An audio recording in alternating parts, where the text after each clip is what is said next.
Los cerdos volvían a gritar. Ese sonido espantoso rodaba cuesta abajo justo antes del amanecer, raspando entre los árboles y saltando como una maldición sobre la escarcha. Un chillido así nunca significaba solo hora de comer. Significaba podredumbre. Significaba muerte. Significaba que otro error de colono había venido a cobrar su precio antes del desayuno. Marta no se inmutaba ante el sonido. Estaba metida hasta los codos en tierra helada, arrodillada justo fuera de su cabaña. Su falda de lana empapada por la escarcha que se derretía. Su aliento se curvaba desde los labios en suaves vapores mientras arrastraba la última piedra plana hasta su lugar, sellando la estrecha entrada que había construido en la ladera detrás de su casa. Nadie más que ella sabía cuán profunda era, y nadie nunca preguntaba. Solo se reían. Decían que su agujero en la tierra era tiempo perdido. Lo llamaron una vez la tumba de la viuda cuando pasaron a caballo y la vieron acarreando cubos de arcilla y piedras con las mangas arremangadas y el rostro endurecido. Pero sus risas se habían vuelto más silenciosas desde octubre. Ahora llegaban en miradas, medias sonrisas. Ya nadie decía mucho al respecto. No desde que la primera nieve llegó temprana y dura, y 2 vecinos perdieron todas sus conservas por un deterioro prematuro. No desde que la bodega de raíces de la señora Arrow se derrumbó. No desde que la esposa del predicador abrió un barril de cerdo salado, solo para encontrarlo verde, repleto de moscas, sellado bajo moho como un ataúd dejado al sol. Ahora solo observaban en silencio. Pero Marta nunca lo había construido para exhibirlo, ni lo había construido por orgullo. Lo había construido la noche en que su marido murió, cuando sus manos aún temblaban demasiado para sostener al bebé y su vientre estaba demasiado vacío para llorar. Lo construyó porque sabía lo que el frío podía arrebatar y el invierno solo estaba comenzando. Había llegado a la frontera con nada más que una mula, un niño que no sobrevivió al viaje, y un hombre que solo vivió lo suficiente para cavar los primeros hoyos de los postes de su sueño. Había sufrido una mala caída, barro helado, espina dorsal fracturada, y murió sin decir una palabra. La dejó con una pala, un parche de árboles, y vecinos que sonreían como si la compadecieran hasta que les daban la espalda. No iba a la iglesia, no chismeaba, no mendigaba. Eso los inquietaba. En cambio, construyó un tronco a la vez, luego la cabaña, luego el pozo de fuego, luego la chimenea, mitad piedra, mitad remendada con arcilla. Luego empezó a cavar. Eligió el lado norte de la ladera justo detrás de su casa, donde el sol apenas tocaba en pleno invierno y la tierra permanecía oscura y compacta. Durante semanas trabajó hasta tarde en las frías tardes, cavando hasta que las palmas sangraron y las botas se agrietaron en la suela. Cuando el viento aullaba y otros se quedaban cálidos con compañía, ella seguía, a la luz de la linterna, paleando en silencio mientras el bosque se helaba a su alrededor. Revistió las paredes con piedra. Las reunió ella misma, las ajustó con cuidado, colocó un doble techo, uno de madera, uno de arcilla, lo enterró bajo 60 centímetros de tierra, construyó estrechas escaleras hacia abajo, y una puerta de piedra plana para sellarlo. Dentro clavó ganchos en las vigas, dispuso estantes bajos, e incluso un estante de piedra cerca del fondo para el tarro de mantequilla que esperaba poder permitirse en primavera. Para cuando llegó la nieve, estaba más frío que un pozo, pero seco como hueso.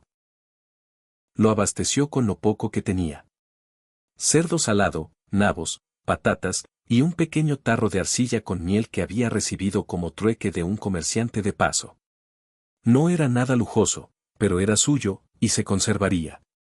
Para mediados de noviembre, las otras cabañas ya estaban en problemas. La carne salada de los Arrow se volvió marrón. Las manzanas de los Petersen se congelaron en papilla en la bodega de raíces que no había sido ventilada correctamente. Toda la carga de harina de maíz de los Sullivan se volvió amarga por la humedad. Cada vez alguien cabalgaba hacia el pueblo en las primeras horas, envuelto y aterrado, esperando recomprar lo que pudiera en la tienda general. Pero los estantes se estaban vaciando rápido.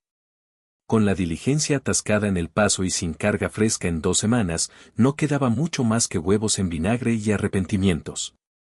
Marta no cabalgó al pueblo. No necesitaba hacerlo. Aún tenía lo que había enterrado. Y cuando lo sacaba, estaba frío pero entero, seco, intacto.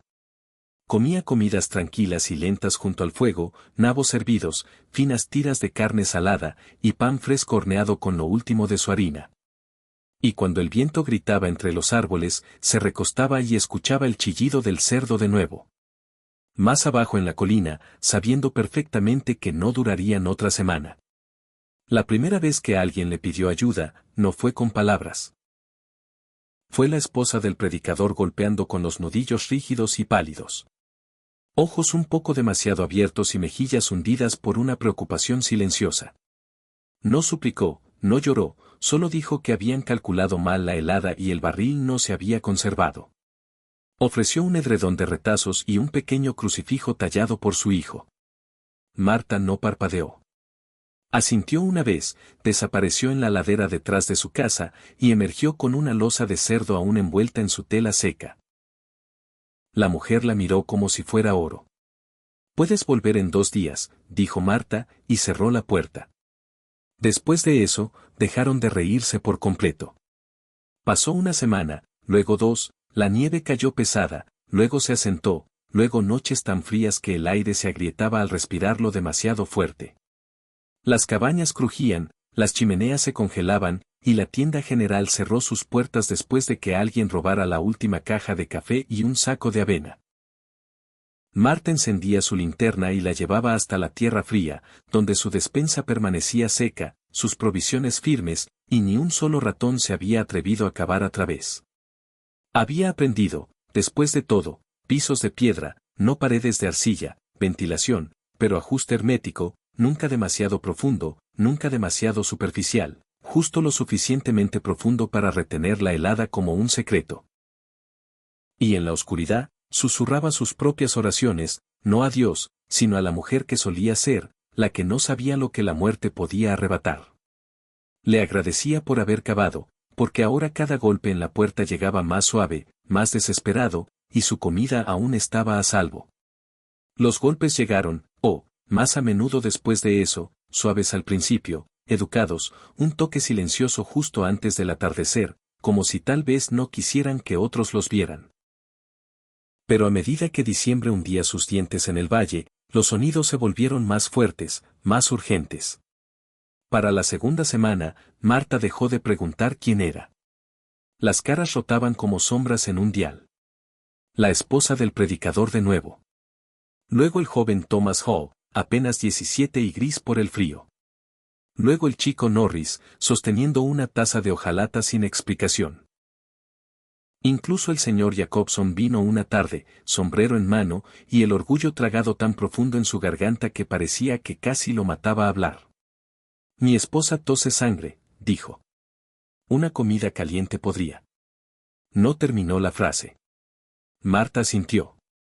Siempre asentía. No aceptaba pago, no hacía preguntas, solo se agachaba en la ladera y regresaba con lo que podía ver. Una tira de carne seca, una galleta envuelta en tela, un pequeño tarro de zanahorias conservadas, a veces incluso un pellizco de sal medido con cuidado. Se iban, silenciosos, avergonzados, pero agradecidos. Había construido la despensa para sí misma, pero ahora alimentaba a medio valle. Y sin embargo, nadie se ofreció a ayudarla a cortar leña. Nadie remendó su tejado. Nadie le trajo clavos extras, ni preguntó cómo estaba su propia salud durante las tormentas. Su respeto tenía límites. Ella seguía siendo la viuda, seguía siendo extraña, seguía siendo alguien a quien podían aceptar ayuda, pero no alguien a quien pudieran agradecer sin sentir un aguijón en su propio orgullo. Eso estaba bien. Marta no quería su lástima. Quería que su tierra sobreviviera al congelamiento. Quería que su leña permaneciera seca, su tejado resistiera, y su despensa permaneciera intacta por ratones, humedad o envidia. Pero la envidia tenía una forma de colarse más fría que cualquier helada. Y llegó primero a través de los ojos de un chico. Elia Rowe siempre había sido un observador. Tenía 14 años, larguirucho, todo codos, y sospecha. Y desde el día en que la bodega de raíces de su familia se inundó, había tomado la costumbre silenciosa de seguir a Marta desde lejos, especialmente cuando ella se aventuraba más allá de los árboles. Ella lo notó una vez parado detrás de un pino negro cerca del arroyo mientras ella sacaba un cubo de hielo. Su abrigo era demasiado grande, sus ojos demasiado agudos. ¿Tienes hambre?, preguntó ella. No respondió. Entonces vete a casa. Este congelamiento te robará los dedos si lo permites. Desapareció como humo. Pero la semana siguiente, encontró huellas frescas cerca de la ladera trasera. Botas pequeñas en la nieve, rodeando la entrada de su despensa, y no solo una vez, múltiples días desde diferentes direcciones. Alguien había estado husmeando. Reforzó la tapa de piedra, hizo el pestillo más silencioso, menos visible. Empezó a llevar un hacha metida en el cinturón, no para presumir, sino por si acaso, porque el hambre podía torcer a un chico, y la envidia aún más. 3 días antes de Navidad, la cabaña de los MC Intaire se quemó hasta los cimientos. Nadie sabía si fue la chimenea o el aceite de lámpara derramado. Tal vez ambos. Todo lo que quedó fueron cenizas húmedas y una familia de 6 apiñada en la antigua escuela para refugiarse, temblando bajo cada abrigo que pudieron encontrar. Sus reservas de comida habían estado en la cabaña. Barriles de manteca, avena, cecina y frijoles secos, todo perdido en una hora. La maestra, la señorita Trudy, vino golpeando a la mañana siguiente, lágrimas en las pestañas y voz temblorosa. No pido por mí, dijo. Solo por los niños, los más pequeños se han puesto pálidos y su mamá no está mucho mejor. Marta le dio mantequilla. Mantequilla de verdad del tarro que había guardado cerca de la pared fría en su despensa. La envolvió en arpillera y la colocó suavemente en las manos temblorosas de Trudy. Tendrás que usarla rápido, dijo Marta. No se conservará afuera. Esa mantequilla había valido más que oro. Cambiada en cualquier otro momento, podría haberle ganado una semana completa de provisiones, pero no parpadeó. Y ese acto fue lo que hizo que empezaran los susurros. Tiene más ahí abajo, decían. La he visto con la linterna brillando tarde pasada la medianoche. Aún está cavando. ¿Quién guarda mantequilla en un agujero y no la vende? No está pasando hambre como el resto de nosotros. Esa despensa es antinatural. La palabra antinatural se extendió más rápido que la congelación. La señora Norris la murmuró al Thor. El Thor se la susurró al hombre que regentaba el correo. El cartero se lo dijo a su esposa, quien se lo dijo a los Jacobson. Y de repente los mismos vecinos que una vez golpeaban suavemente ahora miraban su despensa como si estuviera maldita o encantada, algo impío, algo no ganado justamente. No podían explicarlo. Y lo que la gente no puede explicar, intenta derribar. Sucedió la noche de la ventisca. Los vientos gritaban cuesta abajo como lobos. La nieve caía de lado, espesa y afilada como vidrio roto. El aire picaba cada aliento, y el bosque gemía con peso. Los árboles se inclinaban bajo sus propios huesos. Las chimeneas se tapaban, los tejados se agrietaban, y aún así 3 sombras se movían en la oscuridad hacia la ladera de Marta. Ella estaba despierta, no había dormido en días, no con la tormenta golpeando como un tambor y sus huesos doliéndole por las tareas de leña. Estaba remendando un par de mitones cuando oyó el crujido. 3 pasos, luego un raspado, luego otro. No encendió la linterna, no habló, solo alcanzó su abrigo, sacó el hacha del marco de la puerta y abrió la puerta sin ruido. La nieve la golpeó como una bofetada. Salió al blanco y siguió las huellas. Impresiones frescas, 2 grandes, una pequeña. Llevaban directo detrás de su cabaña, justo a la tapa de la despensa, y allí, congelados en el acto de levantar la cubierta de piedra plana, estaban 3 figuras. 2 hombres, un chico. Elia Rowe la miró primero, ojos abiertos por el terror. Los 2 hombres se volvieron lentamente. Uno era Jacobson. El otro era Hall, el padre del chico. Nadie habló. No hacía falta. La culpa en sus rostros estaba tallada más profunda que cualquier congelación. pero su hambre, su orgullo, su necesidad habían superado cualquier decencia que el frío no hubiera ya robado. No levantó el hacha. No gritó. Solo miró. Dejó que el silencio se arrastrara. Dejó que el viento llenara el espacio entre ellos. Y luego finalmente, se inclinó lentamente, agarró la tapa, y la cerró de golpe tan fuerte que la nieve saltó de los árboles. No vuelvan, dijo. La próxima vez no seré tan amable. La boca de Jacobson se movió, pero no salieron palabras. Holt tocó el hombro de su hijo y se volvió. Los tres desaparecieron en la tormenta como vergüenza encarnada. Nadie visitó durante días. El frío se profundizó. La helada convirtió los árboles en vidrio. La chimenea de la escuela se derrumbó, y los MC Intaires se vieron obligados a compartir espacio con la familia del predicador apiñados en una sola habitación de cabaña sin aislamiento y una manta por persona. Corrió el rumor de que los Jacobson habían racionado agua de nieve y quemado libros para calentarse. Los Harrow, susurró alguien, no tenían nada más que agujas de pino hervidas y restos del suelo para masticar, pero nadie golpeó. No ahora, no después de la tormenta, porque ahora la temían. O tal vez temían la parte de sí mismos que había estado en la nieve, listos para robar a una mujer que los había alimentado. De cualquier modo, se quedaron en silencio, y a Marta no le importó.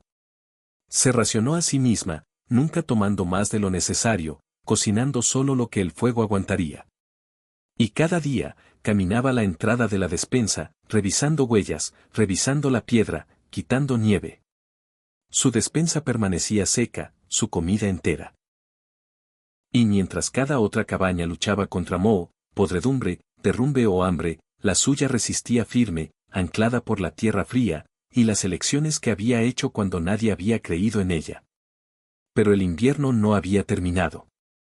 Y una mañana a principios de enero, justo cuando el cielo se volvía ese azul pálido y helado que significaba noches aún más frías por delante, se despertó para encontrar algo que nunca había visto antes. La puerta de la despensa, un tarro, piedra a medio levantar, una mancha de sangre en la nieve, y huellas que no llevaban lejos, sino más profundo en el bosque. Las impresiones eran pequeñas, desordenadas, con sangre salpicada, pero no abundante. No una herida que derribaría a un hombre. Más del tipo dejado por un corte abierto en la mano o pie. Tal vez donde la congelación peló una capa de piel, o una uña se arrancó al intentar forzar algo abierto. Pero eran frescas, demasiado frescas, aún húmedas en la nieve, y llevaban a algún lugar donde ningún colono en su sano juicio iría en pleno invierno. Marta se paró encima de ellas con el viento mordiéndole las mejillas, una mano apretando la linterna, la otra agarrando el mango del hacha tan fuerte que los nudillos le dolían.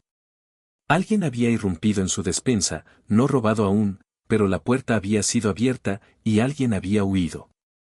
Peor, habían huido al bosque. No hacia una cabaña, no hacia la seguridad, hacia la oscuridad y los árboles y el frío que calaba hasta los huesos. Debería haber vuelto, cerrado la piedra, sellarla bien, y esperar a que la próxima tormenta cubriera las huellas. No faltaba comida. Ya había contado. Los ganchos estaban llenos. El tarro de mantequilla sellado. Ni un solo estante movido, ni tarro roto. Lo que sea que los había espantado, había funcionado. Pero no podía ignorar la sangre o el tamaño de esas impresiones. Demasiado pequeñas para un hombre adulto, demasiado erráticas para alguien pensando claro, un niño o alguien cercano a eso, y eso la heló más que el viento nunca pudo. Se abrigó con lo que tenía. Abrigo de lana, bufanda, los guantes con las yemas remendadas, y metió 2 galletas en una tela dentro del bolsillo. No porque planeara estar fuera mucho tiempo, sino porque sabía lo que significaba cuando alguien desaparecía en estos bosques en enero. No durarían la noche. Siguió el rastro sin una palabra, sin decirle a nadie, porque ya sabía lo que dirían los vecinos. Déjalo congelarse. Déjalo aprender. Se lo debía silencio después de todo lo que habían hecho, ¿no? Pero algo en ella, la parte que una vez apretó a un bebé muerto contra su pecho en el camino al oeste, la parte que había construido su despensa con dedos entumecidos por el duelo, no le permitiría dar la espalda. Las impresiones serpenteaban, cruzaban un estrecho arroyo 2 veces, giraban una vez cerca de un abedul caído. Luego a media milla, se detuvieron. Un pequeño bulto de tela yacía atrapado en un ventisquero. Una bufanda de niño, marrón con bordes rojos, hecha a mano, vieja, la conocía. Marta se agachó, la giró en sus dedos. Del chico de Jacobson, Eli, casi maldijo en voz alta. Era el último que quería encontrar en este estado. El mismo chico que había estado junto a su despensa, ojos abiertos por un hambre robado. El que la había seguido en silencio durante semanas. Y sin embargo, seguía siendo un niño.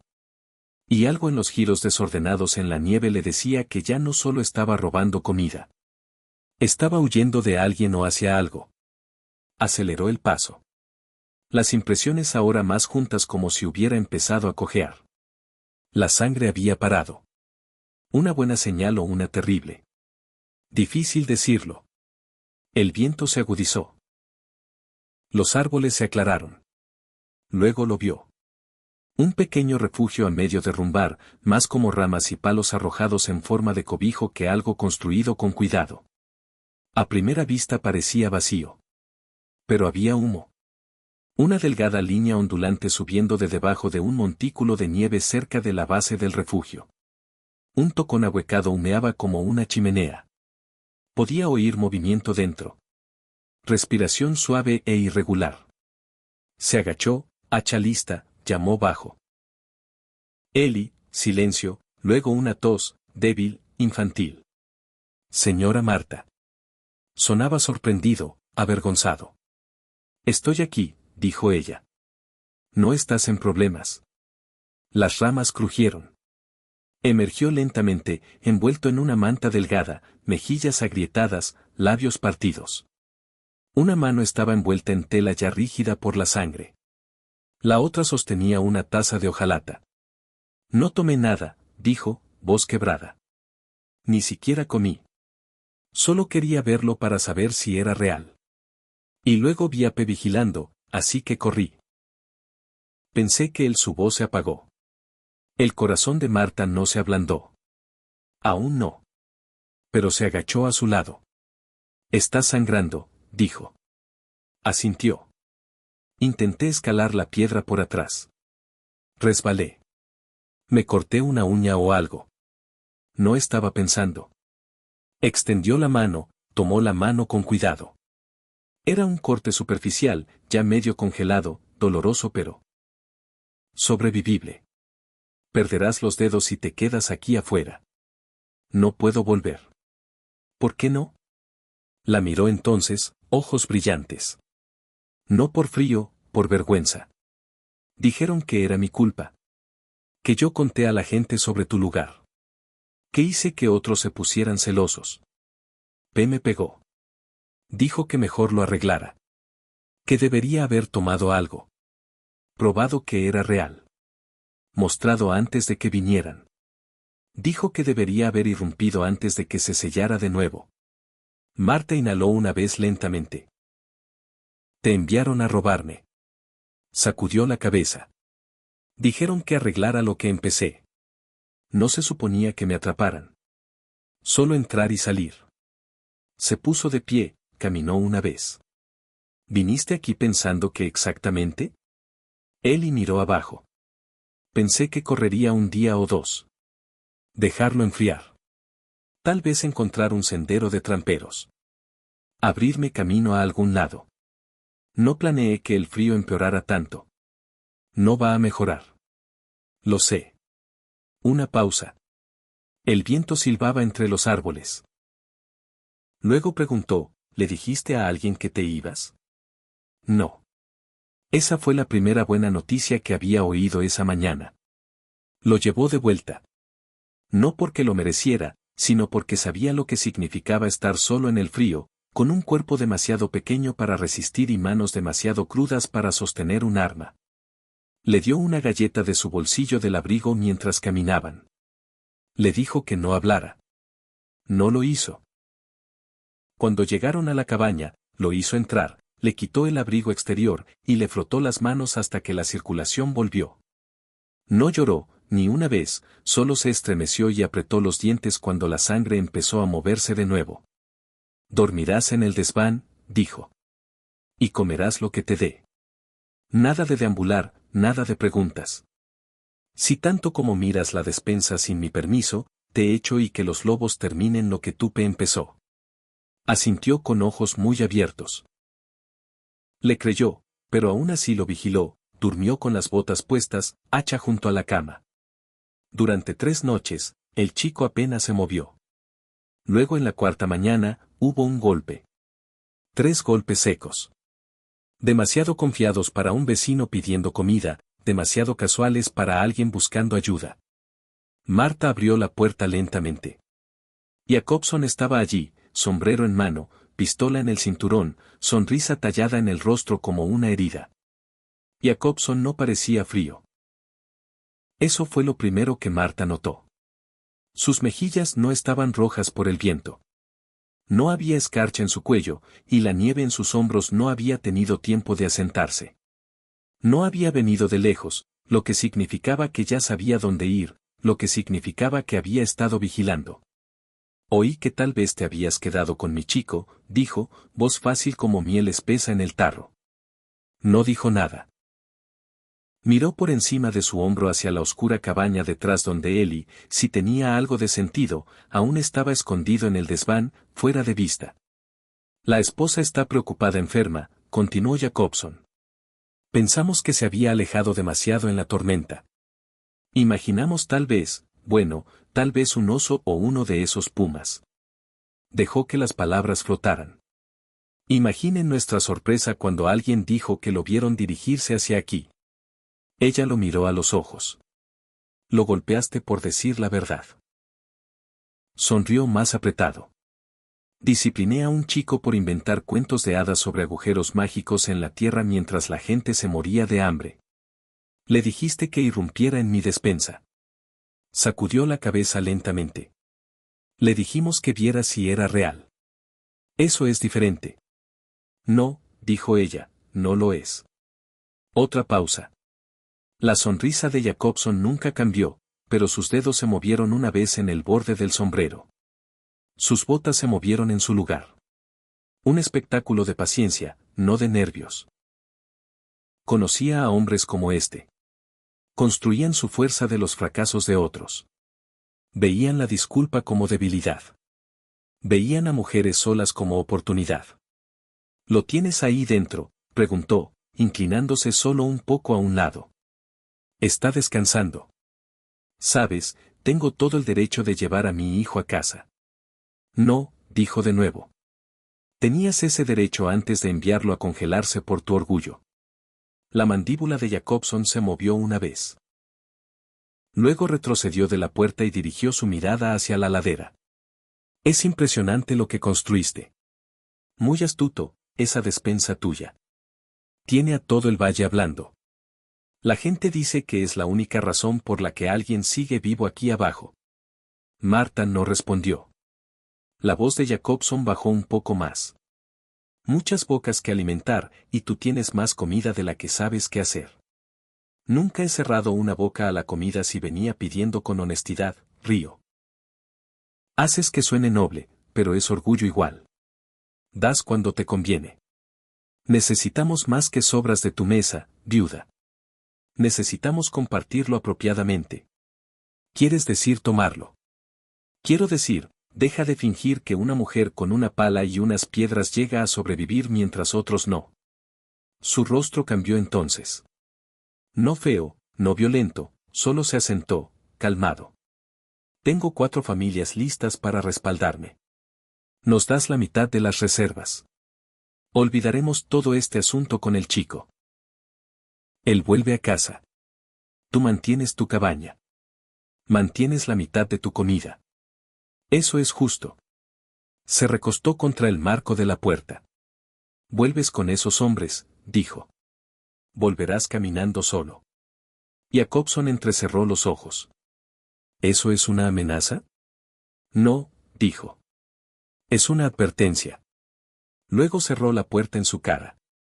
No lo vio irse. No necesitaba. Conocía bien el sonido de botas retrocediendo en nieve compacta. Y efectivamente, horas después, cuando abrió la contraventana lo suficiente para espiar el sendero abajo, lo vio moviéndose hacia la cabaña a Ro. Luego más tarde los Petersen, y finalmente, al caer el atardecer, vio 6 figuras, hombres envueltos en lana y orgullo, reunirse al borde de la escuela, donde el humo de leña subía como un faro de su desesperación. Tenía un día, tal vez 2. Esperarían la próxima tormenta para cubrir sus huellas, y luego vendrían, no a suplicar, no a truequear, a tomar. ¿Entiendes lo que está pasando?, le preguntó a Ellie esa noche mientras el viento volvía a levantarse más allá de las paredes. Asintió. Había oído suficiente desde el desván. No voy a volver, susurró. Ni siquiera si me arrastran. No vas a ir a ningún lado, dijo ella. Pero necesitas ayudar en algo.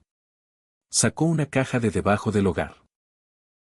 Dentro, clavos, algo de alambre de púa sobrante, chatarra de hierro, y un pequeño saco de pólvora que había cambiado con un trampero 2 inviernos atrás. ¿Sabes usar un martillo?, preguntó. Asintió, ojos muy abiertos. Bien, dijo. Entonces asegurémonos de que recuerden con quién están tratando.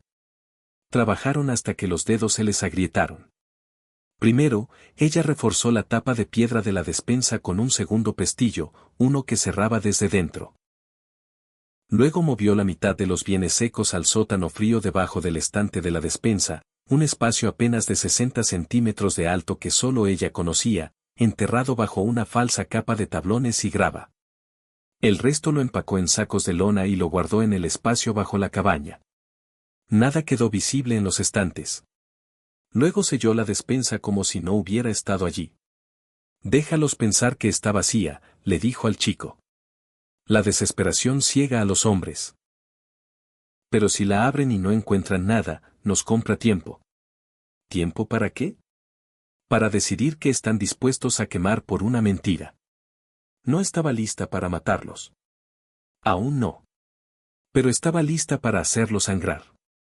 Colocó alambre trampa a través de la ladera, oculto bajo nieve suelta. Colocó palos afilados inclinados cuesta abajo justo lo suficiente para perforar botas, armó campanas de hilo de pescar y chatarra de hierro en los arbustos para oír a cualquiera acercándose. Ellie ayudó. No se estremeció ni una vez. Cuando le preguntó si tenía miedo, dijo, dejaron de ser mi gente el día que me dejaron en la nieve. Eso la hizo pausar porque recordaba el día en que ella se convirtió en algo distinto a uno de ellos, también. Y no había sido tan dramático. Solo había sido un silencio, un vacío en la forma en que otros sonreían. Una negativa a ayudar a enterrar a su marido. Un momento en que nadie dijo nada mientras su bebé se ponía azul en sus brazos, y tuvo que cavar la tumba sola. Eso era todo lo que hacía falta. Eso era lo que la había hecho viuda antes de tiempo. La tormenta llegó pesada y ruidosa. El viento azotó las contraventanas. El hielo rompió ramas limpias. Un árbol en algún lugar crujió y cayó. Y el eco rodó cuesta abajo como trueno. No durmió. Ellie tampoco. Se sentaron cerca del hogar con las espaldas contra la piedra, vigilando la puerta, escuchando, esperando. Y justo antes del amanecer, las campanas sonaron. 3 timbrazos, luego silencio, luego un crujido en la nieve y el suave chirrido de botas acercándose a su ladera. El chico no habló, no se movió. Solo miró a Marta con ojos oscuros muy abiertos y contuvo el aliento. Bajó la llama de la linterna hasta que la habitación se volvió tenue como crepúsculo, su propia respiración lenta y silenciosa. La única luz ahora venía del hogar, baja y parpadeante, proyectando sus sombras altas y rotas en las paredes de tablones. El hacha ya estaba en su mano. El rifle, descargado pero convincente, apoyado contra el marco de la puerta. Las campanas afuera se aquietaron, pero eso no significaba que se hubieran ido. Significaba que esperaban. Vigilaban y trataban de moverse en silencio. Sótano, susurró. Él asintió, se arrastró bajo los tablones, se deslizó entre las vigas ocultas y se acurrucó en el borde más lejano del espacio bajo. Bajó la alfombra sobre la escotilla, luego deslizó el banco encima. En la oscuridad, no parecía nada en absoluto. Otro paso crujió afuera. Más cerca esta vez, no en la ladera, al frente, en el porche. Tomó una larga respiración, se paró detrás de la puerta, y esperó. El golpe fue educado, 2 toques rápidos, no el estilo de Jacobson. Luego vino la voz, señorita Marta, por favor. Era la señora Peterson, débil, cansada, pero inconfundible. Traje a los niños. El agarre de Marta vaciló por medio segundo, justo lo suficiente para que el recuerdo regresara. La niña Peterson, cabello enmarañado por el frío, tosiendo tan fuerte en la iglesia que no podía pararse. El chico con orejas congeladas envueltas en bufandas de lana.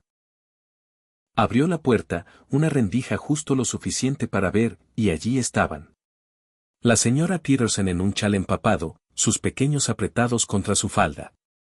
Los 3 temblando. Nadie más. Ningún sonido de los arbustos, pero su nuca picaba porque Marta no era tonta y sabía un señuelo cuando lo veía. Abrió la puerta más. Entren, dijo. La mujer dudó, luego corrió adelante, empujando a los niños dentro. Tropezaron sobre el umbral, mejillas crudas, ojos hundidos. Marta cerró la puerta detrás de ellas y la atrancó rápido. La señora Peterson se volvió, labios temblando. Lo siento, susurró. Luego vino el estruendo trasero. La ladera de la despensa. Las campanas gritaron, el pestillo gimió, botas resbalaron, y luego silencio. Marta no esperó. Quitó la barra de la puerta, la abrió de golpe, y salió al viento con su linterna encendida. 3 hombres estaban agachados en la ladera. Hall, Jacobson, y Arrow. Habían forzado la piedra. El falso piso era visible, vacío como planeado. Hall estaba alcanzando dentro, Jacobson parado encima, mirando con esa misma mirada engreída de antes. Pensé que lo habías escondido mejor, dijo cuando la vio. Pero calculé que ni siquiera tú eras tan fría como para guardar niños ahí abajo. Escondí la comida, dijo ella. No el corazón, río. Bueno, eso está bien. Puedes entregarla ahora, o la tomamos. De cualquier modo, has terminado. El viento aullaba alrededor de ellos.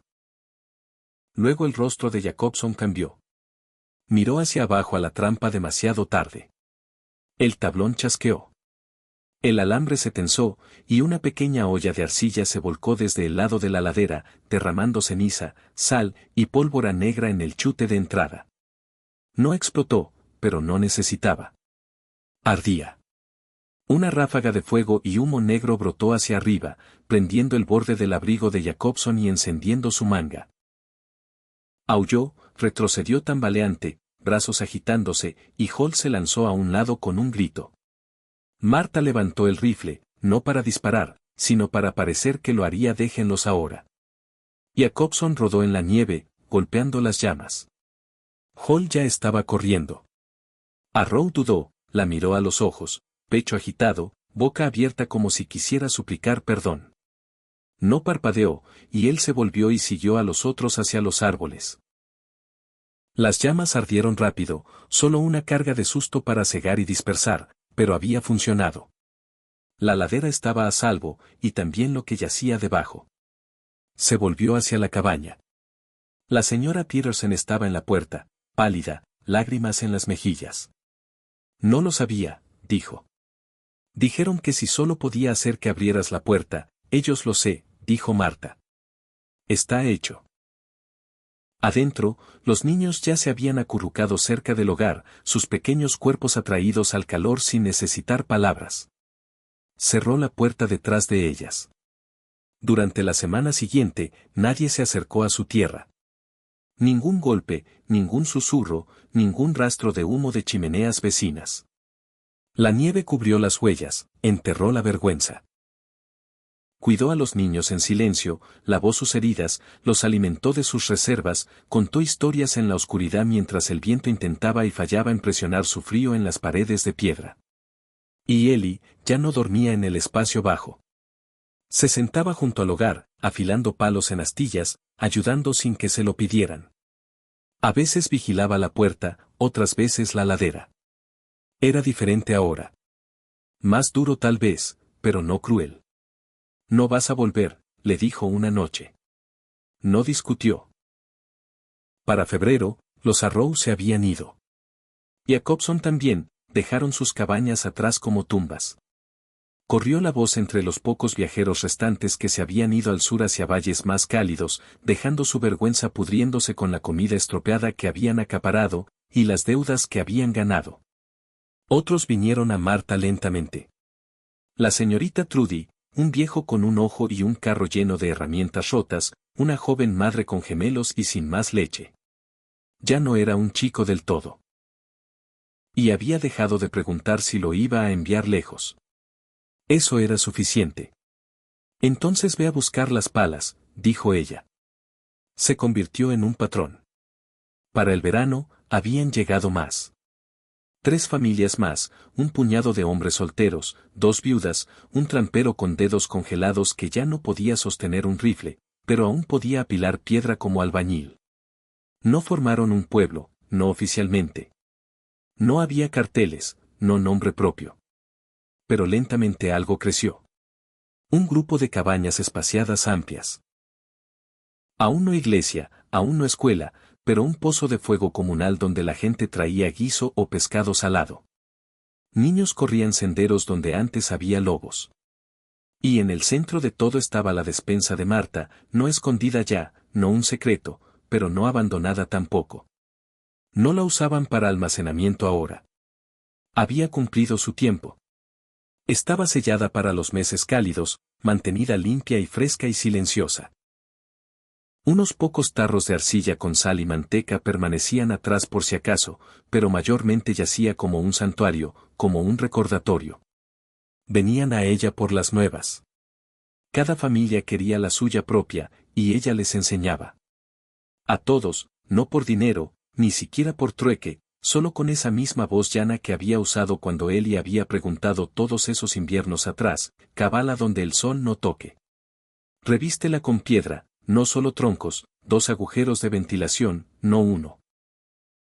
Inclina el techo, o goteará para diciembre, y por amor de Dios, nunca dejes carne en el estante de abajo.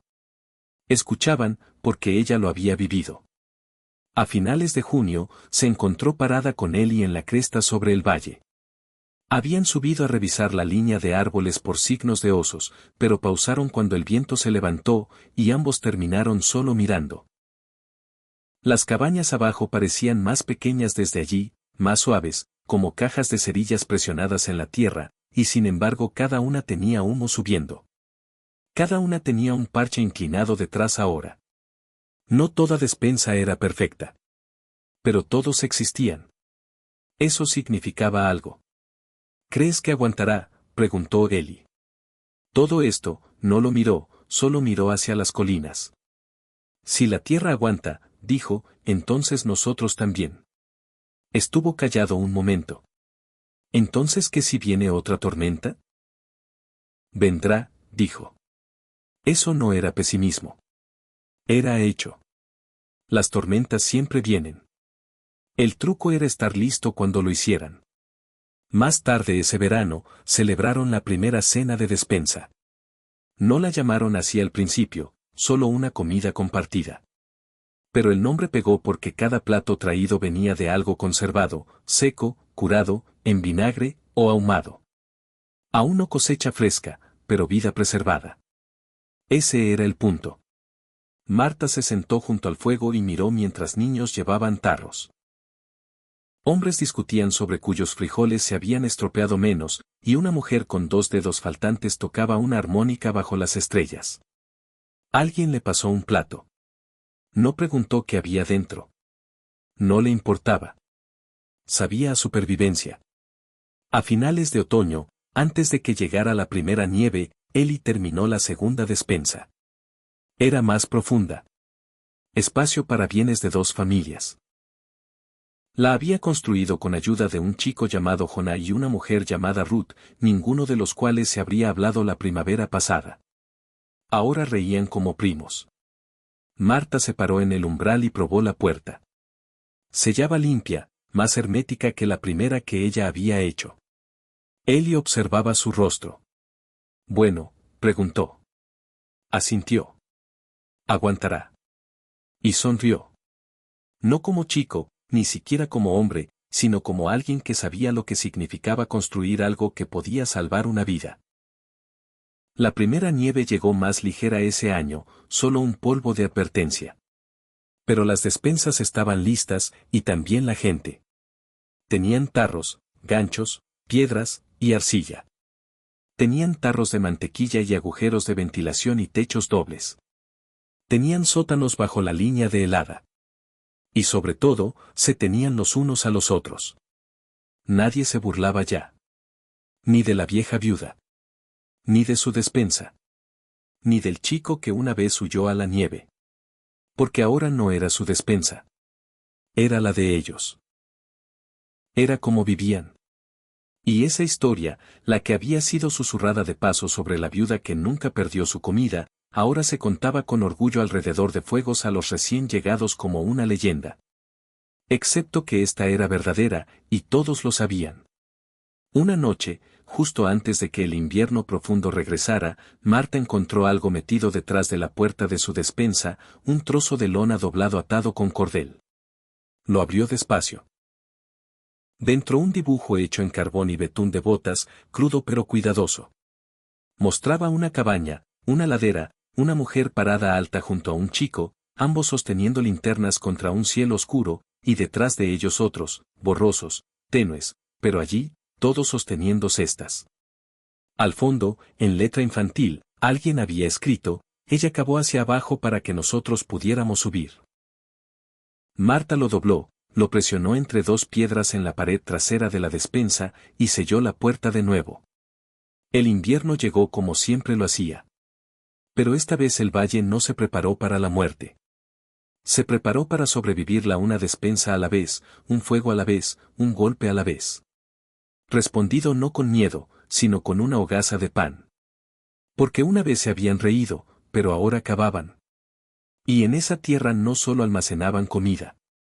Almacenaban fe.